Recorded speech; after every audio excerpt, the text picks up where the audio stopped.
Hey, good afternoon, everybody. You're hanging out with comic books from coast to coast. I'm Leo Leonardo, and I'm hanging out with my buddy Alex Alexander Turbin. We're looking at a couple of seminal comic book artists, comic book creators.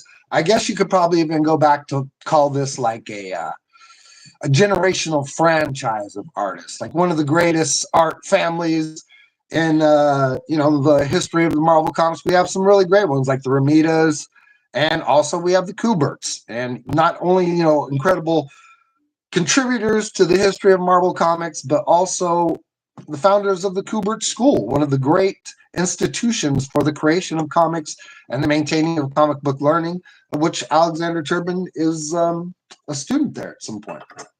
Yep.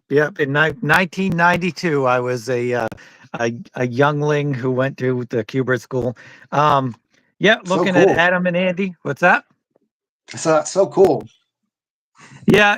It was very, very, very, very cool experience. One of the cool things was when I went there, one of the Kuberts had a daughter. I want to say had a baby. I want to say it was really quick. Just want to say hi to Willie Draws. Thanks for coming by, bro. We got somebody else what's here. up, Willie? We got Byron. Byron's hanging out from Brat Girl. Cool to see you, Brian.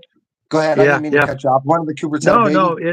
If you're ever saying hi to anybody, that's totally cool.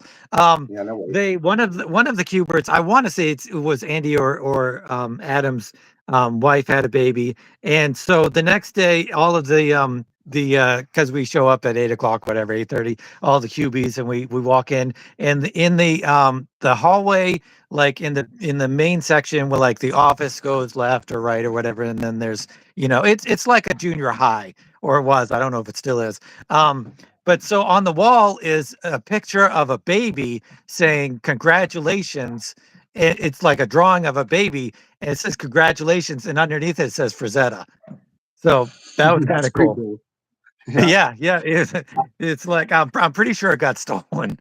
I'm pretty sure one of the students took it. But man, that's the kind of thing though. That's it's like you if you take it, you just got to keep it in a private collection because you can never probably sell it because it's probably infamous. You know what I mean? You can never sell that online without being busted instantly. You know what I mean? Yeah. And that thing's probably worth, a Frazetta could be worth tens of thousands of dollars. You know what I mean? Oh yeah. That's especially not something like that. A little thing, you know what I mean? Like that's grand theft, go to jail for a long time kind of thing if you really got caught with it, you know what I mean? Yeah. I know his son deserve to go to jail for a long time. Yeah, I know his son used a bulldozer. This was like shortly after I went to Kubert's because I had heard about it. He used a bulldozer to smash into the museum and stole a bunch of Frazetta's art. Well, they're Italians.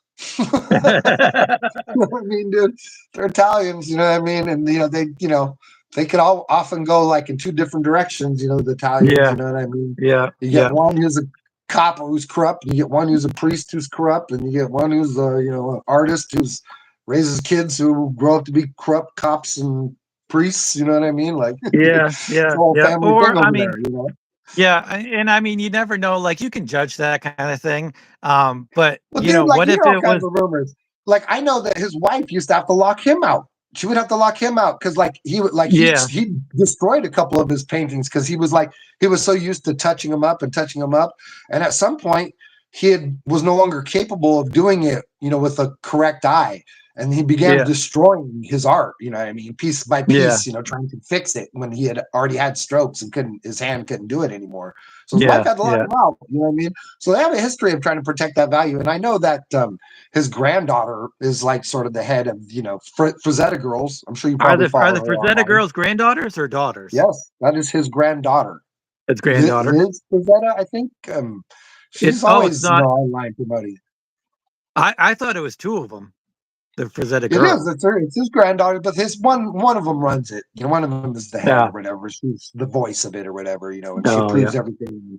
I guess she's the CEO of it. I guess you would say or whatever. You know what I mean? Yeah. But not to talk about Frazetta for too long because we're already we could 5 minutes here. we could. We are here to discuss the Kuberts and their fantastic school. Joe Kubert, one of the great artists, one of the true all-time great Silver Age artists. Joe Kubert, Sergeant Rock, the incomparable run on Tarzan.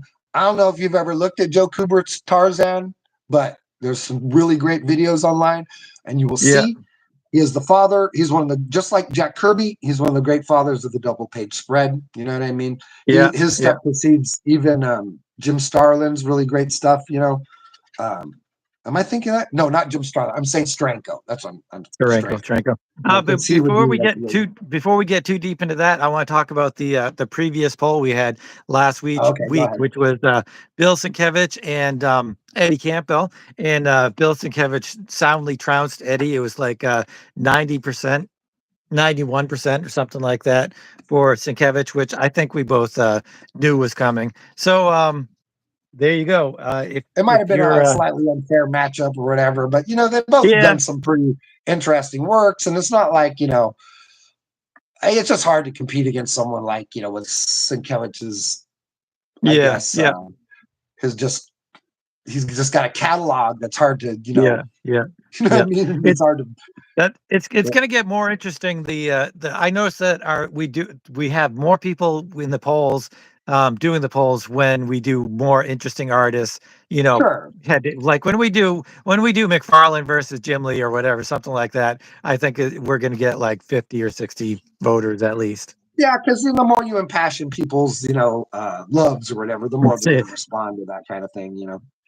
Yeah, But the wonderful thing about the Kubert, I mean, are you done with that? I don't mean to yeah, rush over if yep, you're finished. Okay. yep. Um,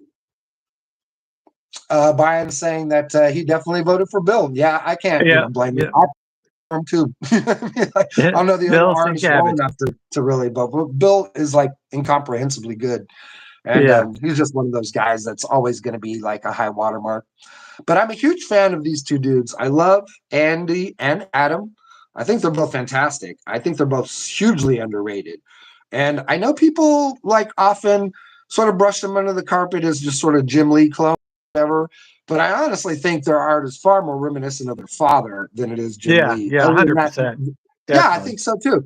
Other than that, they're profoundly good at the Jim Lee layout. You know what I mean? And the Jim Lee level of like kinetic, like illustration Yeah, value. yeah, yeah, yeah. I think they took their father's sense of illustration and stuff like that, and kind of blended it with the image Jim Lee kind of excitement. Yeah, I think that's correct. And it really, it's their very strong understanding of anatomy and perspective. It's like Yeah, what the thing that stands out really like uniquely strong on both of these artists. And that's not I love these old ads. Man, I can't get enough of old 90s comic book ads. I swear to God, every time I I'm just know like they're the so best. reminiscent of So this guy so I'm wait like, yeah. so wait a minute. Did you say that you were looking at Andy? You're looking at Um, Andy. Because this is you think they're great, and they are great. They are great, but I think they draw exactly the same. Yeah, I think Andy is the stronger of the two, and I'll pull out Adam here shortly when we look at him, and I'll just discuss the things that I think separate them slightly Yeah, because they are, like, I think to the naked, eye of a person who doesn't illustrate, and doesn't like understand the dynamics of illustrating image or whatever. I think it's very easy for them to be. I mean, just like we spoke earlier, I think their styles can be easily, so close together, just like their names. Like, I mean, so their names are almost discernible, Andy and yeah. Adam, and their art Well, is almost discernible for one another. they learned how to draw from their father. I mean, for They the did. most part, I'm They sure did. there were other influences, but even all of the Kubert people, everybody that ever went to Kubert doesn't matter if they were um, taught by Joe himself. They have a slight Kubertism to them, like I everybody. think, yeah, I think that just is going to rub off because you're being given Yeah, so many of the essential ideas of what that person values, what he brings to it. yeah, yeah, yeah. Like and a lot of the teachers were students of him, so it just goes down from generation to generation, like you were saying. And so Joe Byron is Joe saying that Kubert is going you to can teach. What's that? go. I'm just saying that Byron from Bratgirl was commenting that he believes the Wolverine, that Andy Kubert's Wolverine is the best representation of the character, and he likes it even better than Mark Silvestri's, earlier version of it, which everybody always says is the best. You know what I mean? Yeah, yeah. That's a good debate. I think it so depends on who you like for artist and what you like for. That'd be like saying what's the best Batman artist. I I know think that's that would be. impossible. It has, dude. Like if you like, It's so difficult. I want to say I would say like a couple of outrageous things. Like if you were to ask me that, because like there's so many rad dudes and there's too many rad people. Okay. You know what I Yeah, mean? Like, yeah. I don't know There if are. anybody draws the best, but I can narrow it down to maybe 4 or 5. And it would be like Koi Pell would be one of them. Freaking, probably I love David Finch's Batman. But then I will Yeah, throw a couple of serious curveballs at you. I will say, um, Sam Keith. Sam Keith's Batman is insanely rad. And yeah. who's the other one? Freaking it's really bizarre. Oh God, he's not coming to me right now. No, you're not thinking of Kelly Jones, are you? I am. Thank you. I am thinking of Kelly Yeah, Jones. yeah. Yes, Because yes, he would yes, be on my yes, list. yes. See, mine is Yeah. mine is Frank Miller. I know you're not a huge fan of Frank Miller, but I think he is probably the epitome of drawing Frank Miller. Yeah, We need to Byron do. agrees. We need to do the Dark Knight Returns, dude. Like we need to do it issue by I don't issue. know We if need I to do issue can. I was one. thinking about that today. I don't know if we can do it together because you don't like him. You Dude, we don't have to like it. do that. I'm Siskel and you're Ebert, bro. You know what I mean? It's better when we don't agree. You know what I'm saying? Like, All right, we can do Dark Knight, but I don't think I can do Watchmen with you. well, You just I've got never too even read many. Watchmen, dude. I don't even like it enough to read it. You know what I mean? Like, if we do Watchmen, You I'll just never read dissect the Watchmen? amazing art. Mm-mm. You, you've never read I don't Watchmen? like it, dude. It's about a bunch of Oh freaking man. superheroes who behave like felons. You know what I It's right. mean, You're dude? right. Like, You're right. You wouldn't like it. But it's so different than obviously than the I'm movies. from The the school of movie. Marvels, and I'm from the school of Kingdom Come. Okay, you know what I Yeah, mean, dude? yeah, Like, yeah. I don't But like my heroes to behave like human beings, dude. I don't see yeah, that. Like, that's where you and I differentiate. Like you were yeah, talking about yeah, how you want to do, that World War III superhero thing yeah, after we finish yeah, Reclamation Wars. And I'm totally down with that because it's a perfect place for our two freaking ideas to clash hard. You know what I yeah, mean? yeah, Because yeah, you yeah. have all this dystopic stuff, and my stuff is always like Halos and True Blue, from the 40s. You know what I mean? Like Right, so. right, right. Yeah, yeah. But I mean, see, in my, we're gonna have that could go. That's a rabbit hole I could go down, and we could just talk about that until the end of time. But so we'll talk about that Well, at another Byron's time. throwing down that blasphemy. He says Yeah, clear yeah. blasphemy from West Coast I Joe. think Watchmen Joe, is the I very think you should. best. I think you should read it. I know that Oh, no. you're not into it. You've seen the movies and stuff, and you're not into it. But I think you should still read it. It's probably the best known comic I book don't even like. graphic I think novel of that's all like time. the like other than the plot, which is quite good. And the plot, which is quite good, and the way it's executed, which is quite good. I think it's some of the weakest like prologue writing Alan Moore has ever done. Okay, Yeah, I think it's the right. most contrived and it's the worst writing he's ever done as far as the dialoguing of the characters and the way they speak, Yeah, especially a lot of Warchak's like dialogue is really you cheesy and it's really you bad. should read it. You should read it, even if you're. Do you have it? I do. You should read it I have just the because. collection or whatever. That it'd be like being I don't know, not I say this, but it's like Shakespeare. A lot of people don't like Shakespeare, but you read it anyway. I think as a comic book person, you should read Watchmen. But back to Back to Andy Andy and here. Adam and Andy. Andy here. I think Yeah, what really like allowed him, like it's like he was these guys were buried beneath like Walsh Portatio and Jim Lee and Mark Silvestri and all those guys, you know what I mean? And I think that when when those guys made their jump to Image Comics, you know what I mean? Like Marvel didn't really have any choice but to Yeah. finally give these guys a ground to really blossom on. And they're incredibly lucky that they had the Kuberts there and that they Yeah. remained so loyal to the company, because without them, Marvel might have fallen off the map. Yeah. Yeah. Well, You know yeah. what I I mean? mean, yeah. Yeah. That was, I mean, I think that was, they started doing their stuff when the Image guys left, right? Right. Dude, yeah, Excuse me. yeah, and you have to think, dude. Like these are beautiful, man. Now you might like disregard these or look at things and think they're slightly simple. And I mean, he's just like anybody. You know, he's capable of making mistakes. I mean, that's a beautiful shot. Like that's very. You know, I'm probably going to rip this off at some point when the reclamation guy comes Yeah. around. I'm probably going to do something similar to that. That's a stunningly rad shot. But he's capable of like making wonky stuff. Like this looks this is a rad pose, right? And I Yeah. was stuck on this for a second there. But you can see there's a weird thing happening here, right? Because this looks like he's standing on it at first or whatever. You know what I Yeah. mean? Like he's Yeah. standing on that, but he isn't. And if you look, that's behind his leg. And I think this is Right. supposed to be the bottom of the leg right here, you know. Yeah. Yeah. But That, this I leg, like that pose. it's That three badass, three but it quarter. doesn't really, it's not sitting right. You know what I mean? Like it's not in there quite right. Like, especially like Yeah. with this stuff and everything, it's all forced and pushed in there. But he's so profoundly good because of his father with like, Yeah. you know what I mean? Like how large this gets or whatever right here. You know what I mean? Because this Y- is, I guess, supposed to probably the closest part, maybe, even though Who technically did? it would be this. Yeah. Yeah. Who did the inking for that? Um, Art T Bear, which doesn't surprise me because Art T Bear is a boss too, man. I mean, he's a really, Archie Beer. I don't. yeah, he's sort of one of the few guys that can, emulate the Scott freaking Williams thing. You know what I mean? Yeah. The Scott Williams style inks or whatever, and just gorgeous stuff. I think he's a profoundly talented guy. I mean, his layouts are incredibly creative.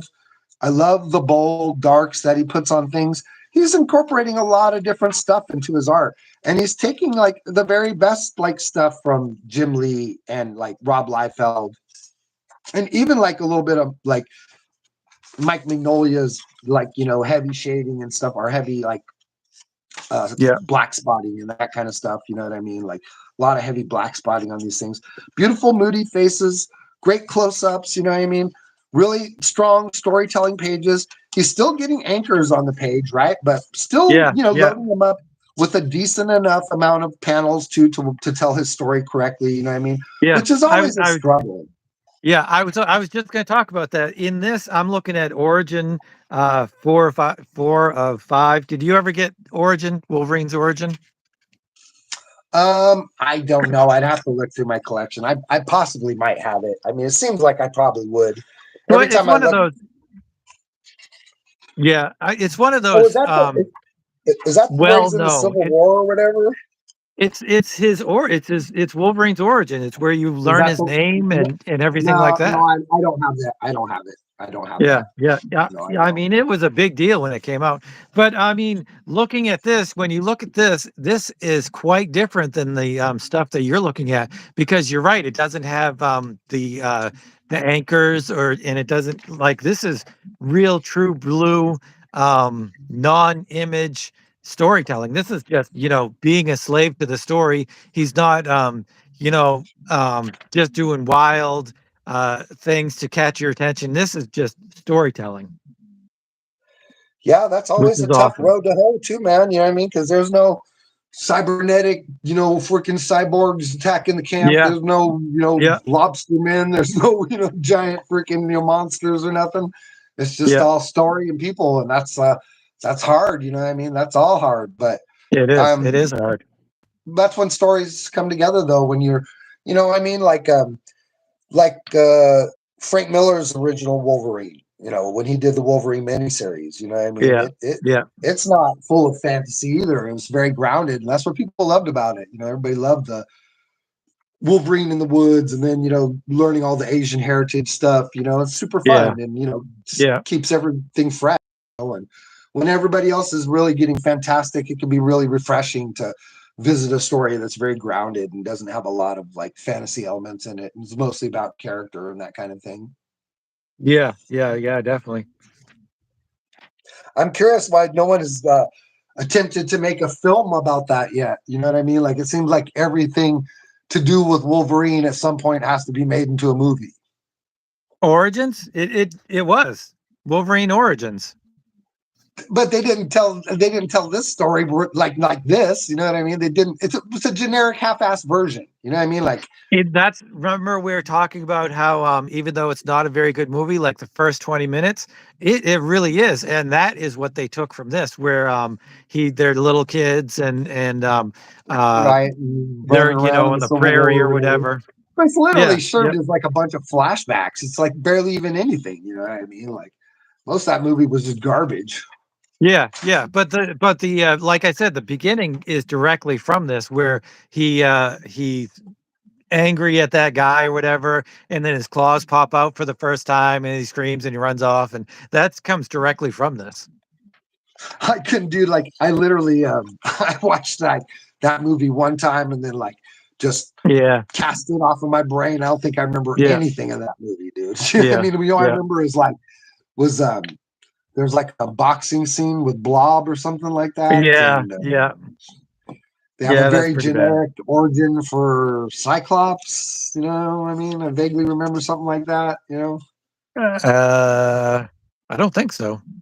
yeah, Cyclops Cyclops, is in that. Yeah, it's is a he? totally Oh, different kid who never appears in the films again. I don't know huh. where he, I will you know have what I to. mean? I'll have to watch it again then. I was gonna say you did the same I thing mean, I did too, the just to a Deadpool smaller is pretty extent. bad. Yeah, the Deadpool was awful. That's all funny. Like Yeah, even Ryan Reynolds, and that's funny. Ryan Reynolds played that. That was the first time he played yeah, Deadpool. yeah. Funny. He often references that in the other Deadpool movies, which is hilarious. All right, well, we're 20 minutes in, so we need to get over to the littler brother here, All right, all right. and we're going to get over on We just looked at Adam. Adam. No, we just looked at we just looked at Andy. Now we're going to look at Adam. Andy. This is Yeah, Adam. yeah. So what do you have This is of the younger his? brother, and right off the back, you like right here. You would almost think like, boy, he is almost as good as his brother. And I mean, technically, he is almost as good as his brother. But I think like it's in the faces where his brother stands out a little bit more. His faces just have a little bit more texture and a little bit more construction in them. They're very similar though. When he gets close enough, I guess they get to the same place in a lot of ways. But his brother has more This patience. You know what I this mean? I is could this just is yeah, this what? is an example of what I don't like about the Kuberts. They have a lot of poses like this, and I just don't like them. that is seriously twisted up. It's You just know what like I'm saying? it's not very real. You know what I mean? It doesn't feel It doesn't it just feel what real. it doesn't what's happening. You know what I mean? It just doesn't make a Yeah, lot of sense. You know what I mean? yeah, yeah. And I mean, they're good. They're good artists. And it's just personal preference that I'm bringing that kind of thing up, I guess. Byron's saying that the X-Men, some of the X-Men Wolverine stuff, some of those films should have never been made, and I couldn't agree with you more, bro. Like, you know what I mean, like, I just feel like Yeah, they don't take the stuff seriously enough. Some of them are cool. I mean, most of them are cool, but it seems like most of the ones where Wolverine is on his own, they're pretty boring. I want to say they're just not that good at movies. But that's just my opinion. You know what I mean? Like, I like the X-Men better than when it's just Wolverine running around. It just seems like it's harder for the films to stand up when it's just Wolverine over and over and over again. Like everybody loved Old Man Logan so much, and I thought it was like okay. I mean, I watched it once. You know what I mean? I yeah, didn't think it was anything special at all. It was okay. Didn't hate it. You know what I mean? But it wasn't like watching Raiders of the Lost Ark or something. Or right. sitting through Star Yeah, Wars for the first time. But yeah, whatever. That's just me.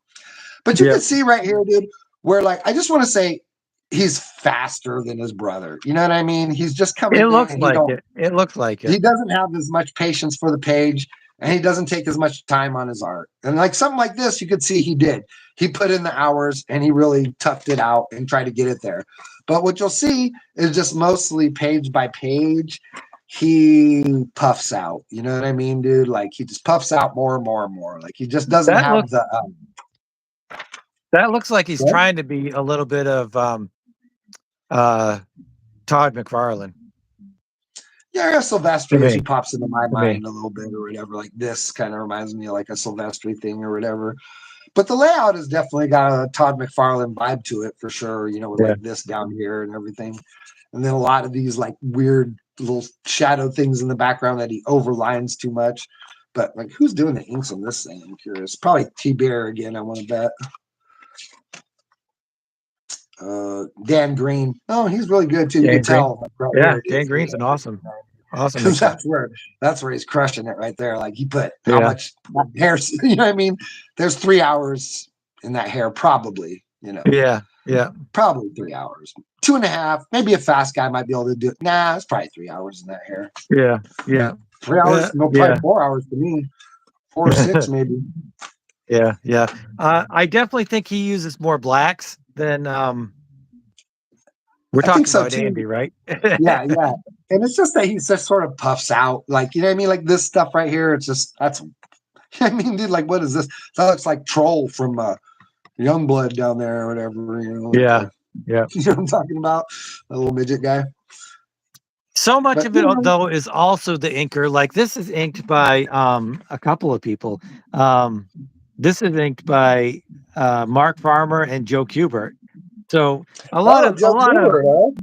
yeah, yeah, a lot of these pages, whether they're good or bad or whatever, is affected by the inker. Oh, absolutely.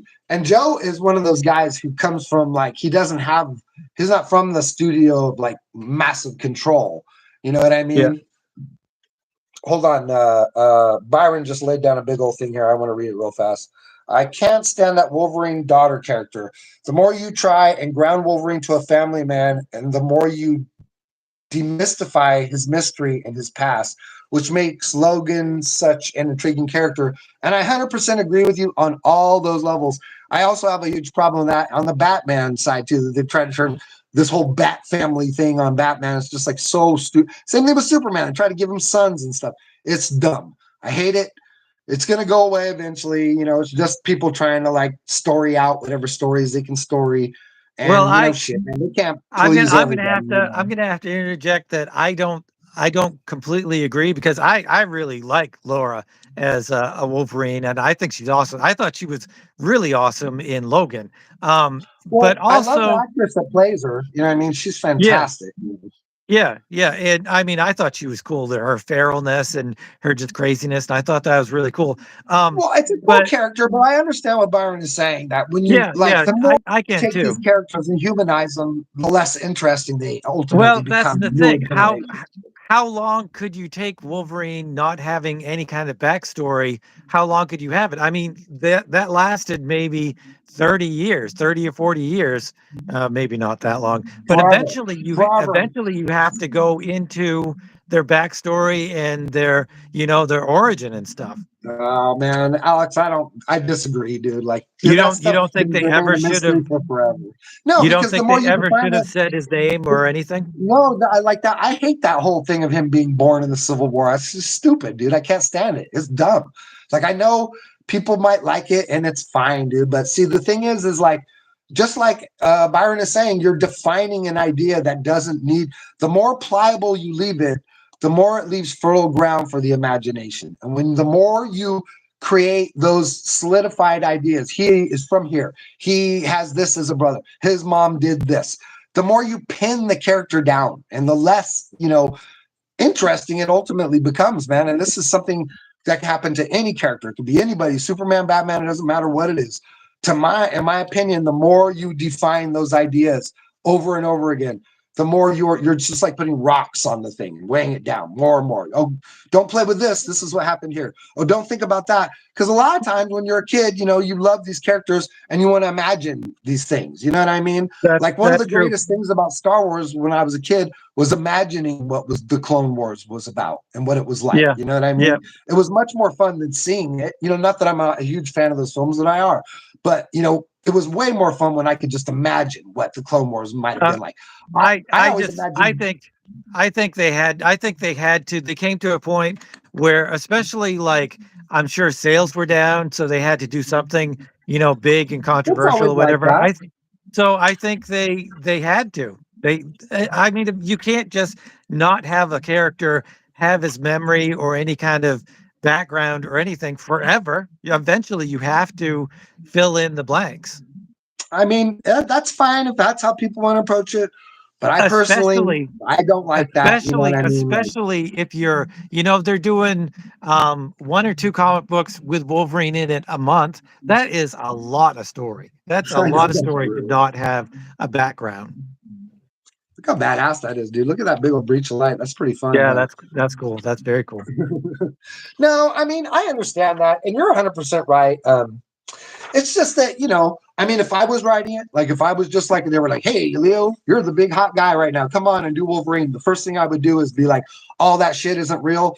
Dr. freaking Nemesis freaking projected all that crap in your mind. He was born in the 1950s.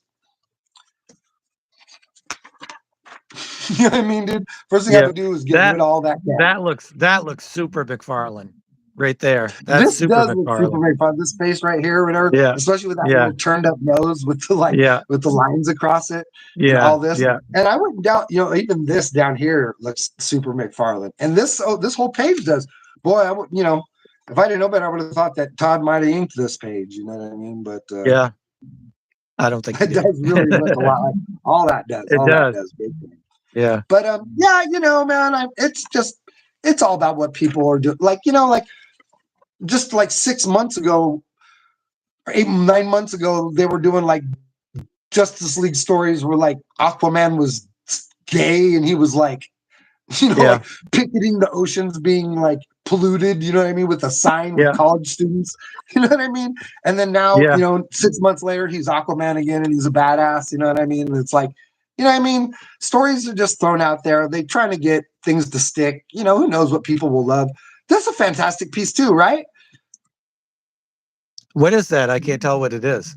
It's a big old, oh, I got a light on it. It's a big old double page spread. We got Wolverine down here at the bottom, and it's like a What's in the fleet of background then? ships going Oh, through a is that portal. what it is? It's a big Oh, portal all of right. light right here. Yeah. And all these little ships, are passing through the portal or whatever. Freaking. Yeah.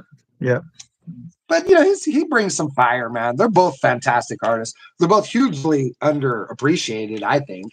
I feel like the older brother is probably a little stronger. Adam, Andy, the older brother.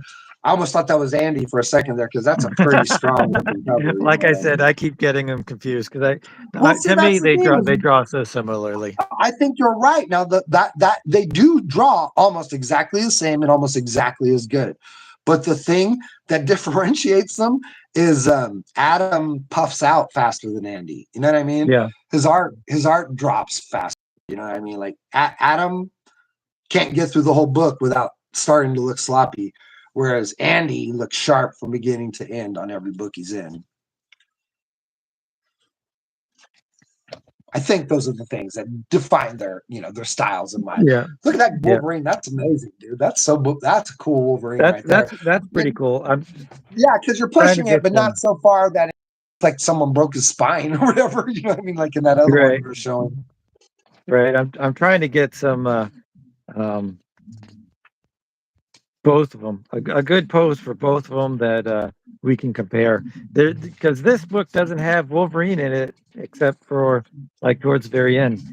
This is a nice just page. real quick though, dude. Like this is what Marvel would have looked like without the Kuberts. You know what I mean? This is Marvel X-Men 2099. And I think who is this drawing right here? This is that's Ron Lim, I believe. Ron Lim. And this is the kind of stuff they would have been, regulated to without the Kuberts there. You're not a fan. You're not a fan of Ron Lim, huh? Well, he's all right, but I mean, come on, dude. You're going to compare that to what the Kuberts are doing or what they're doing over at Image Comics.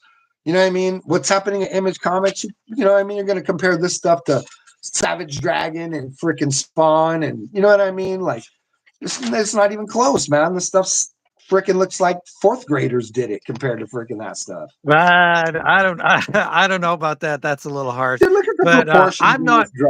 I'm not look a huge Ron Lim fan, but I definitely feel like he has a place. Well, anyone who sits and draws and works hard gets better, and you know what I mean. It's not like it's not good, but I mean, on the same time, it's like, when he's challenged, man, it really falls apart fast. Ron Lim did that huge run on Silver Surfer. Yeah, I can't say I'm familiar with it. I'm trying to, and he started on the X Mutants. I'm trying to think if he did anything for DC. This is actually, Adam is inking this. Adam Kubert inked this. Oh, he's inking it. Yeah. So Ron Lim, doing the penciling, but Andy Kubert, and they have a little bit of everything. Byron, you're not a fan of Ron Lim either? X-Men 2099, Punisher 2099, Yeah. 2099 was a pretty fun idea. Too bad it didn't get executed better, like so much of that Marvel stuff. But we're already 35 minutes in, man. You want to start closing things down? We don't want to run people for too long. Yeah. So it's been fun today hanging out. We're looking at Adam and Andy Kubert. Everyone go over and vote on these guys. They're two brothers. They're both fantastic. It doesn't matter who wins and who loses. They're both winners in my book. And fantastic guys, fantastic artists, really popular creators doing amazing work. Go ahead, Alex. I think Andy's probably going to win. That's who I would vote for. I think so too. He's the better of the two. Like I said, it's just his stuff is crisper all the way through from beginning to end, where his brother kind of has art decay as he goes along, which, we all suffer from. And the faster the book has to come out, the quicker your art decay creeps into the pages. You know what I mean? And it's hard, man. It's hard. Yeah. Yeah. So we want to talk about getting out of here? And what we do? Do you want to advertise? Oh, man, look at that, dude. Oh, boy, that is looking cool. Dude, that's looking rad, man. Possible cover for talk about how'd you put it? Where he gets fatigue. I get fatigue with painting, wicked bad. What's even that more so? I get fatigue with painting. Like I said, with the painting and sculpting, I get fatigue more than comics. I think anybody does. You have to do these things in little increments. I've never been a person who could sit down at a page and eat it all up. You know what I mean? My art takes me hours and hours at times. I will sit down for 10 minutes, 15 minutes, 2 hours, or 4 hours, maybe. You know what I mean? Yeah. But it can be as little as 10 or 15 minutes sometimes. You know what I mean? I'll sit down and do a little corner and then walk away and come back and do a little bit more. And that's the only way you could get to, like art that has a certain amount of detail in it. You know what I mean? Like this is one of my pages. I'm pretty proud of this. But even this, there's so many artists better than me, and this kind of thing takes me hours to do. You know what I mean? Like, yeah. What are you going to do? Yeah. I mean, we're struggling. Trying to make the best thing we can make. It takes time. Yeah, it takes time, Oh, man, that's looking really good, dude. Yep. And that's the third page of what we're working on. Byron's saying that he's a fine art painter as well, and he was just agreeing with how it is to, keep your art fatigue from, coming down on you. And, it's just so draining to make art. It's incredibly difficult. It is. But especially if your main focus is drawing and inking and stuff, and then you do something else for a while, it's good, but it is more draining. Oh my gosh, dude. I've drawn for almost 2 weeks now because all I've been doing is lettering. It took me almost 2 weeks to letter 9 pages. Yeah. I hear you. Well, it's writing too, because you're writing as well or whatever. But yeah, man, it's really brutal. Yeah. So we closing it up? Y'all done? You want to advertise random access? I create a 12-page comic book every month called Random Access. It's a full-size, full-color comic book, and usually has backups by Paul Courtjohn or Chris Knox or whoever. This is issue 30, and the next one is almost coming out, and you can get these at patreon.com/Alexander Turbin, or you can go to my website, alexanderturbin.com, or message me at alexturbin0441 at Yahoo, which is my email, or alexturbin0441 at Instagram. Yeah, and I'm Joe Leonardo, and I'm the creator of Six Lords of Sound. Six Lords of Sound is super heavy metal, X-Men style, Jim Starlin-esque superheroes in space. Super fun stuff. if you liked Heavy Metal, the magazine, if you liked Adam Warlock, or if you like Guardians of the Galaxy and that kind of thing, you're probably going to have a blast reading the book. I've had nothing but 5-star reviews from every single person that's bought the compilation. It's a 36-page story with 2 triple-page spreads, and $10 might be a little expensive for a comic, but that does cover your shipping and handling as well. If you're interested in getting that book, or if you're interested in getting what Alex and I are working on recently, which is the Entropy Alliance, which is classic classic DC comics mixed with outlaw comic engineering, over the top, just fantastic art from, way back in the 90s style. Alex and I are just bringing the thunder. Alex and I plotting, me personally writing and scripting and lettering, and Alex and I both doing the pencils together. I promise you, it is going to be an extraordinary event. Issue 1 is a compilation of several artists working together on the first unifying story. Issue 2 after that is Alex and I working strictly together to bring a phenomenal Marvel Comics, DC Comics level Disney. Yeah, Disney too. Yeah, If you love keep Karl saying, Barks, if Disney. you love Duckburg, and love really great storytelling, it is Disney like. Because Karl Barks was one of the greatest storytellers, of the golden age.